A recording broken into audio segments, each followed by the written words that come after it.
So the ancient Irish woodland was really shaped by the ancient peoples who lived here. And there was many different types of people who shaped Ireland into what it is today, for better or worse.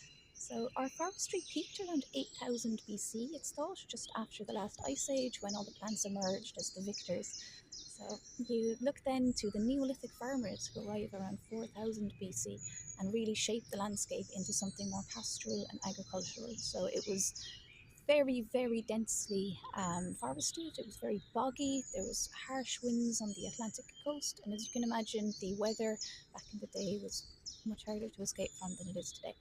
So people were living in crannogs as well through a portion of human history. So they weren't living directly on the land itself. They were finding safe refuge in the middle of bodies of water or adjacent to bodies of water in these round defensive structures. They'll pop up again in Irish history, you can be sure. So people would store not so much themselves as their cattle, their grain, bit of a debate there if there was much of that, and also you'll find middens and shellfish. So people weren't so much eating produce of the land back then, they were making it into something where they could eventually do that. So it was a lot of shellfish, very meat heavy diet, and people from archaeological evidence, it seems that they had actually really hard lives back in the day. So I'm very grateful that the effort that they made really did make the land hospitable for us today. So shout out to the ancestors there. But then, of course, the Celts arrived. And we think this is sometime around 600 BC is a kind of main transition period into Celtic times here in Ireland. And they had, like many cultures here in Ireland, so you've got the Druids, you've got so many different peoples who venerated and regarded trees as sacred.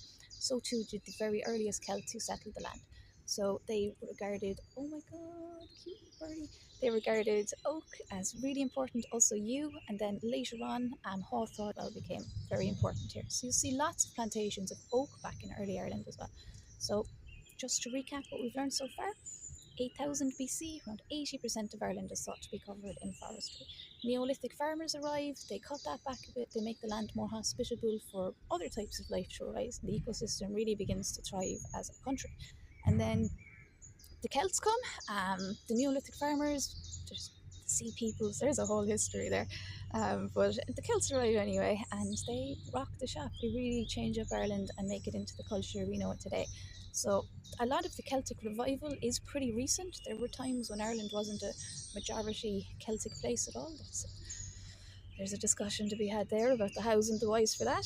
But for the most part, it was plantations of trees that really changed Ireland. So to discuss the hows and whys of that, it was colonialisation that changed up the tree plantations of Ireland more than anything else. So you had, even prior to colonialisation, you had militaristic endeavours fueling the cutting back of the natural ancient woodland and being replaced with things that grew straight and narrow and could be used for shipbuilding, smelting, and anything that needed immediate fuel or a good, reliable, consistent wood. So we have a lovely video about the various traditional uses for woods, which are good for what.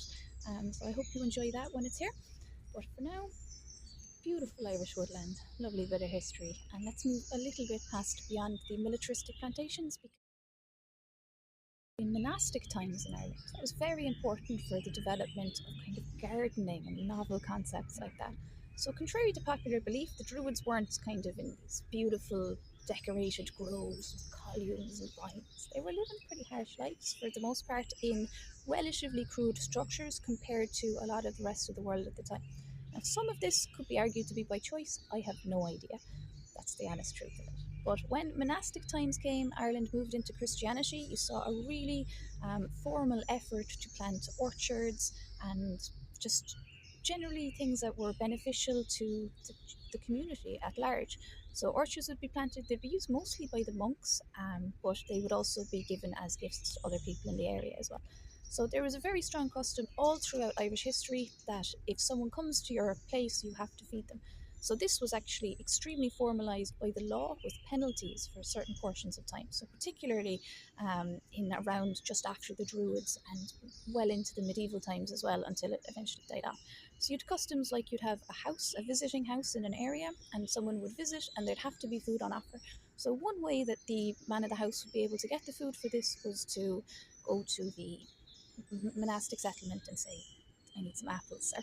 So that's a bit of a long version of it, but the importance of the early monastic orchards really can't be understated in how it helped the functionality of Irish society. So from the monastic times, we move into the medieval times.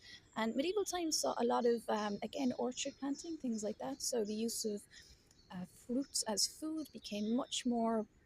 Well, I suppose we did that when we were monkeys, didn't we? But there was a long periods of time where just not everyone had access to fresh fruit unless they were foraging it for themselves. And the foraging traditions in Ireland are not as rich as we think they were. A lot of people stuck to what they knew, and there was even times when things like blackberry were feared as a food, and it's one of our most revered food crops here now today. So there you go. So people would then, in the medieval times, eating their fruit, they'd want more of it, so they'd plant plantations. And they also, of course, planted massive plantations of trees for use in agriculture, industry, and construction. So then the Anglo-Norman period arrives, and they're building mad amounts of castleways. So I grew up down in the southeast of Ireland, where there's a lot of good old castles, and you will see the amount of wood that's used even just to maintain them. I can't imagine what must have been used to construct them.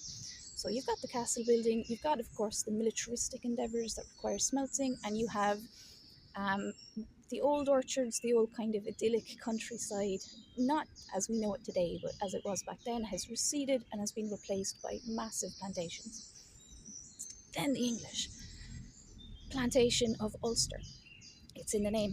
So they arrived, they long 800 years of leading up to this point, but plantations get planted. And this again changes the forestry of Ireland.